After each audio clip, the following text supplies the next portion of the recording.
L'école supérieure polytechnique de Yaoundé inaugurait hier son Fab Lab, un laboratoire de conception-fabrication du matériel de production d'énergie électrique au Cameroun.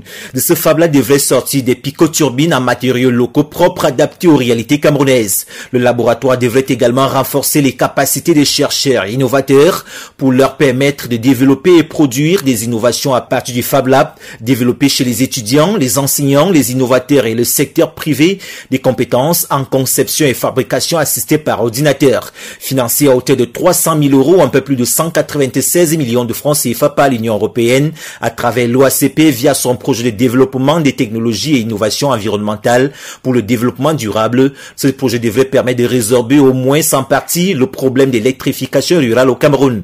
Le professeur Joseph Kemfak est le coordinateur de ce laboratoire à l'école supérieure polytechnique de Yaoundé. Je vous propose de l'écouter. Nous sommes en train de mettre sur pied des équipements, des outils pour permettre de faire de la conception, de la modélisation et de la fabrication, avec un accent sur le côté pratique, à savoir concevoir des picoturbines fabriquées avec des matériaux locaux, notamment le bois, pour pouvoir électrifier, n'est-ce pas, les zones qui sont dans le besoin et dont la puissance est de l'ordre d'environ 5 kW, que nous pouvons d'ailleurs mettre en batterie pour faire plus puissant. Nous avons à peu près 80% du matériel déjà disponible. Au laboratoire, beaucoup de ces équipements sont déjà visibles. Nous avons installé, nous avons fait des essais. Et la plus grosse machine, qui est une machine à commande numérique 5 axes, se trouve actuellement au port de Douala, dont les procédures de dédouanement sont en cours. Elle viendra donc compléter le reste des machines et nous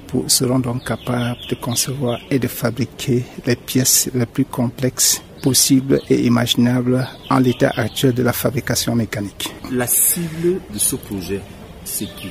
Le projet se veut faire de la recherche appliquée pour le développement. Donc, vous voyez, nous avons mis l'accent sur les turbines. Ça, c'est pour développer nos zones, notamment rurales, où il n'y a pas de courant, où il y a de potentiel hydro. Et donc, à ce titre, l'association commune et ville unie du Cameroun nous avait adressé une lettre de soutien pour dire ça nous intéresse. Le fait, comme nous a dit aussi, ça nous intéresse. Donc, quand nous serons opérationnels, nous allons développer des synergies avec ces parties prenantes et bien d'autres parties prenantes pour qu'ensemble nous voyons comment est-ce que nous réussissons à avancer dans la lutte contre la pauvreté dans notre pays. Un projet peut développer à peu près combien de ménages? L'hydroélectricité dépend de deux choses. La dénivelée qui est donnée par la topographie naturelle, la quantité d'eau qu'il y a dans la rivière aussi qui est donnée par la nature. Donc si on réussit à développer 5 kW seulement, avec une consommation spécifique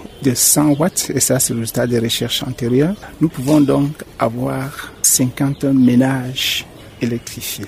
Et si vous avez 6 à 10 personnes par ménage, vous voyez que vous êtes dans les 400-500 ménages qu'une seule turbine peut alimenter. Vous les associez, vous multipliez par autant.